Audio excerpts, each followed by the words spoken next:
बूढ़े माँ बाप को छोड़ कर आया हूँ और मैं समझा कि मेरे हजों और उम्रों से वो सारा गुनाह धुल जाएगा। उन्होंने फरमाया कि हज करने की मजीद जरूरत नहीं, जाओ और अपने माँ बाप से पहले माफी मांगो। चुनांच टिकट बनवा कर ये अपने मुल्क वापस आया। अपने माँ बाप के गांव में गया। 12 साल गुजर चुके थे। कुछ पता नहीं था कि उसके माँ बाप के साथ क्या गुजरी, क्या बीती होगी उनके माँ बाप के साथ। उस बस्ती के किनारे पर एक आदमी मिला। उसने डरते डरते माँ बाप के बारे में पूछा। उसने उनको न पहचाना और ये बताया कि उनका एक जवान बेटा था जो उनको छोड़कर बीवी के लिए चला गया। वो मियाँ बीवी बूढ़े थे। बहुत तंगी की जिंदगी उन्होंने गुजारी। भला आखिर एक वक्त ऐसा आया कि खाविंद भी फौत हो गया। अब माँ अकेली रह गई। वो बेचारी घर में अकेली। पड़ोसियों ने तरस खाया तो उन्होंने रोटी भेज दी, ना भेजी तो उसने अल्लाह का शुक्र अदा कर लिया, सब्र कर लिया। फिर उस औरत को फालिज हो गया। अब सुना है कि चंद दिनों से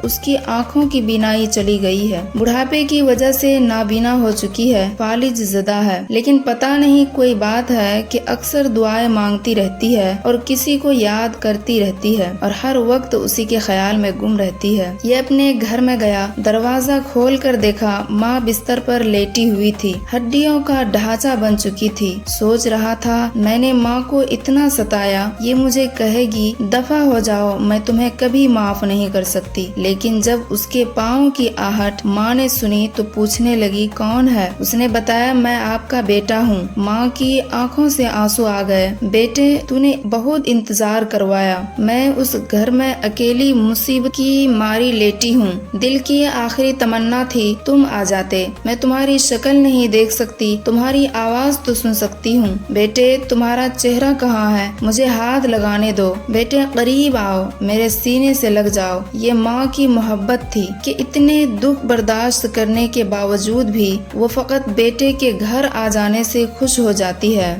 तो जिस तरह माँ अपने बेटे के घर आ जाने पर खुश हो जाती है, सब कुछ माफ कर देती है, तो हमारे परवरदिगार आलम भी अपने बंदों के अपने दर पर आ जाने से खुश हो जाते हैं और अपने बंदों के गुनाहों को माफ फरमा देते हैं। कितना गफूर रहीम है हमारा परवरदिगार।